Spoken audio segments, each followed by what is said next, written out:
Update 236 is here for Payday 2, giving us what could be the final weapon pack in Payday 2, and if it is, McShay Weapon Pack 4 is going out with a bang, as well as some new side missions called the Lost Tapes. Some interesting stuff to talk about today, but as always, before we get into it very quickly, please remember that we have got a giveaway running. You can head to the link in the description to win the Crude Awakening bundle containing 4 DLC packs. Winners will be drawn on Sunday, as well as some redraws for previous giveaways, because past winners have not replied, so keep an eye on your inbox on Sunday, as well as heading over to twitch.tv/RedArcher Live today at 7 PM BST for me to play the new update live, hang out, and have a good time. Thank you as always to Overkill for giving me an early access code to this build. I really appreciate it, and as always, if you see any kind of bugs in the gameplay, bear in mind it was an early release build, so these things will no doubt have already been fixed or are about to be. And finally, just a little personal note from me. We're 10 subs away from 30,000, so if you haven't yet subscribed to the channel and you like watching Payday 2 or Payday 3 content for PC or consoles, drop a sub. I'd really appreciate it. We're almost there, and it feels pretty darn good. But let's get into the main body of the video and talk about McShay Weapon Pack number 4. Now, this weapon pack comes with 3 new weapons, a shotgun, a sniper, and an LMG, each of which is bringing something new and interesting to the table. And I've spent the most time personally with the LMG and the shotgun, so let's talk about the sniper and kind of get that out of the way so I can get into the real meaty stuff in this video. The sniper is called the Amaroq 900. It's a new primary bolt-action sniper rifle, and it packs quite the punch. As a lot of you know, I'm not the biggest sniper rifle expert in the game. It's not a weapon class that I use consistently, but I have experimented with all the snipers that have been added recently and given my opinions on them, and this one seems pretty damn strong. It's packing quite a hefty punch, and it feels quite fun to use, so my overall verdict, even though I haven't got too much to say about it, is that I am really enjoying playing with the sniper, trying it out, and experimenting. I definitely need to spend more time with it, but what I'm seeing so far is very cool. I'm enjoying it a lot. The customization, though, is the big standout for this one, because the CSGO fans among you will be very excited to see one of the exclusive weapon sets, that's right, there's 2 for this gun, is modelled after the infamous Dragon Law from CSGO. So if you are a CSGO fan at all, and you want something from that in Payday 2, if you didn't already have it via the Go Bank heist, then you've got the Dragon Law sniper rifle now via this new Amaroq 900.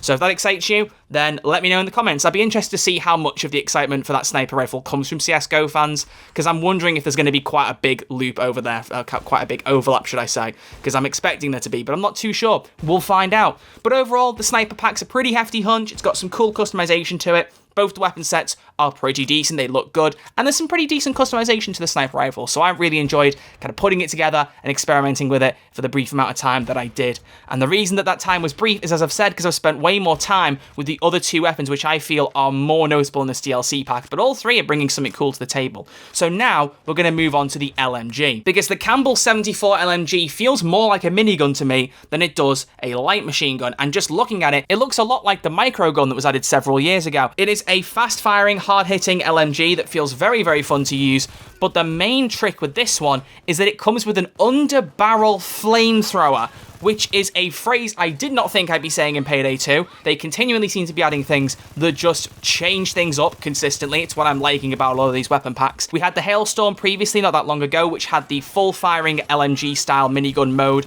and then we also had the pellet spread that fired 30 shots at once and did a hard-hitting, armor-piercing move on enemies. Was very cool, but with that Hailstorm, no matter which fire mode you used, it was bringing down 1 conservative ammo pool. The advantage here is, it is an underbarrel flamethrower with the Campbell, so the ammo pools are separate. You've got your ammo pool for your minigun and your ammo pool from your flamethrower, as you would expect, but I just want to confirm it in case anyone was wondering. You switch between the 2 using the bipod button rather than the weapon fire mode option, so 4 on keyboard, down on the D-pad on a controller, so it allows you to kind of move between 2 types of guns basically within the Campbell, and both are so fun to use. You can switch fairly quickly, I would say quicker on keyboard than you can on controller. So on keyboard you can literally fire all over the enemies, spray your flamethrower across them all, switch the bullets and keep hitting them while they're still burning. There's quite a cool little combo you can get going there. A little bit harder on controller. I've noticed that you can't do it while firing, so you have to let go of the fire button, hold down the D-pad for on controller and then switch and then fire. So it's a bit more rough around the edges, but still feels really cool. I've had a bit of an experiment with it. I tried it in No Mercy because why wouldn't I? It's the best place to try things like LMGs and flamethrowers, and it feels very satisfying. I thoroughly enjoyed using this one, and again, it adds something different. That's what I've loved the most about these weapon packs, and it's no more true with this LMG and with the shotgun coming up in this DLC pack. It's some of the greatest examples of doing something fresh, doing something new, and just mixing up a bit as the game is coming towards the end of its life cycle. I'm thoroughly enjoying seeing stuff like this, and the LMG is a really strong one, especially for someone who loves the spray and pray nature of Payday 2, like I do. My filthy casual builds, a lot of you are familiar with by now. This kind of thing appeals massively to me, so I'm greatly enjoying it. I've been messing around with constructing a full auto body expertise mixed with crits build here to try and combine the best of the LMG fire spray and also the flamethrower, and I'm coming up with a pretty decent build. I may well make a video out of it if you all want to see it, so do let me know.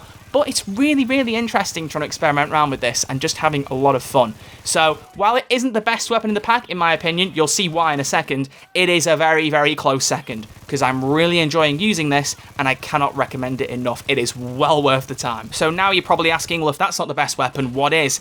It's the Deimos Shotgun, another primary weapon, all 3 primaries this time, but this shotgun has a very unique ability, at least as far as primary shotguns are concerned, because this can pierce armor and shields and walls. It is an armor-piercing shotgun, just at base. It doesn't need a special mod, it just naturally pierces everything, which is a complete game changer. It is crazy to aim down the barrel of a shotgun and just shoot directly through shields. It's not something I ever got tired of while I was playing around with it, and I've thoroughly enjoyed mucking around with this one. It is so fun to use. For this shotgun, they seem to be trying to balance the power that it packs with the amount of ammo in a magazine. You can only have 5 shells loaded at a time, so you will find yourself reloading more than most shotguns, or at least taking more time to reload, but it is a pretty decent compensation for what is a mental power being packed behind that shotgun barrel. It is honestly crazy. It almost disappoints me that these are all primary weapons, because I would love nothing more than to come up with the most insane cracked build of all time that combines the LMG with the shotgun. If they'd let us do that, it would have been the most powerful weapon build you probably could have ever made. I'm not going to lie to you, it's just beautiful. But that's the reason why they're all primaries, because they're all trying to do something unique, and you don't want to combine them together because you'd just be too powerful in Payday. But the shotgun is just so good. The armor-piercing nature is the main standout here. You notice I haven't got too much to say beyond that, but that's because it speaks for itself. You don't really need anything else here to bring into the equation. It does have an exclusive weapon set, just like the LMG, but I'm not talking about any of them because none of them really bring too much extra to the table. It's going back to what Overkill were doing before, where you can pretty much get the same stats from the sets as with the base attachments. I said before, when they tried to go away from that, I wasn't a big fan. Some of you disagreed, which is fair enough, but I personally like the ability to still customize the attachments and come up with something more unique to me that doesn't just link to slapping a set on, so I can do one or the other, and it doesn't really matter too much. Although I will say the set for the shotgun is probably the nicest looking one. As someone who's not a big fan of CSGO, the Dragon Lore thing doesn't mean as much to me, but I quite like the kind of futuristic-y look for the shotgun on that exclusive weapon set. I think that does look pretty darn cool. But that is everything you get in it. You get the shotgun, the sniper, and the LMG, each of them bringing something new and interesting to the table, in particular the LMG and the shotgun. And so do I recommend it? Yes, with bells on. This is possibly one of the best DLC packs we've ever seen in terms of weaponry. There's some really cool stuff in here, and I'm very excited to see you all get your hands on it and pass your opinions too. Cannot recommend it enough. But before we wrap up the video, we have one more thing to talk about, as I mentioned, which is the lost tapes. Now, I'm going to clarify immediately, there is going to be a video going up about 10-15 minutes after this one goes out. By the time you're watching this bit of the video, it probably is already live, but the lost tapes is a new side mission that you can complete that gives you a bit more of a lore implication behind the scenes in Payday 2. You're greeted by an alert for the lost tapes when you first log into CrimeNet, when you get this new update for Payday 2, and it's a new option in the sidebar on CrimeNet. You click it, and it gives you 4 different posters, only one of which is something you can access right now, which is the current one, Bad for Business. It involves going into Shadow Raid, finding 2 secret keycards in the map, and then unlocking a safe which has a cassette tape inside it, and you can then play the cassette tape for some interesting lore about Gensec pulling out of Washington DC, much like the way Murky Water has. I've decided, rather than trying to overbloat this update video, I've got a separate guide showing you exactly where you can find the keycards, where the safes can spawn, and also playing the tape out in full so you can listen to it if you wish. So look for the video. I'll link it on screen now and in the description as soon as it's come out, so you can go and check it out. But there are 4 lost tapes missions, and as I've said, you can only do one of them now. And remember, last week I talked about how Payday 2 would end, and I said I thought there'd be more content after the Crude Awakening bundle ends. Well, if we only get one of these lost tape bundles every update, there's 3 more tapes to unlock, and 2 more DLCs. So it means there's going to be at least 1 more tape after DLCs if they keep this pattern up, which is very exciting. It again leans into my little theory that we may get some content bridging the gap between Payday 2 and 3, which is what I'm really hoping for. Judging from the key art, it seems that the second one will be in some kind of prison heist, so it could be a Ukrainian prisoner, Hoxton Breakout, or Breakfast in Tijuana. The third poster has a diamond on, so it's either going to be in The Diamond, but that one isn't pink, nor is the Blood Diamond and Diamond heist though, so it could be either or of them, and it might just be a colour filter applied to the poster. And finally, just an American flag. So your guess is as good as mine. Maybe Election Day, possibly, or something in the Texas Heat campaign, but the Texas flag is slightly different, so I don't really think it would be that. So who knows, honestly. I think it could be all 3 heists that they do this in if they started off in Shadow Raid, so maybe Hoxton Breakout, Diamond Heist, and then Election Day, they were all free. It would make sense, but we'll see. But stay tuned for more news on the Lost Tapes as we find out more in the upcoming updates for Payday 2. And as I've said, if you want to unlock this tape and find out everything you need to do it, head on over there and find out how you get it done. But with that being said, ladies and gentlemen, that's everything in update 236 for Payday 2. We have got the new DLC pack and the new Lost Tapes side mission. The only extra thing to add on the end is something interesting I've read in the patch notes. Haven't been able to find some footage of it yet myself, but according to the patch notes now, players will shout out when they get flashbanged.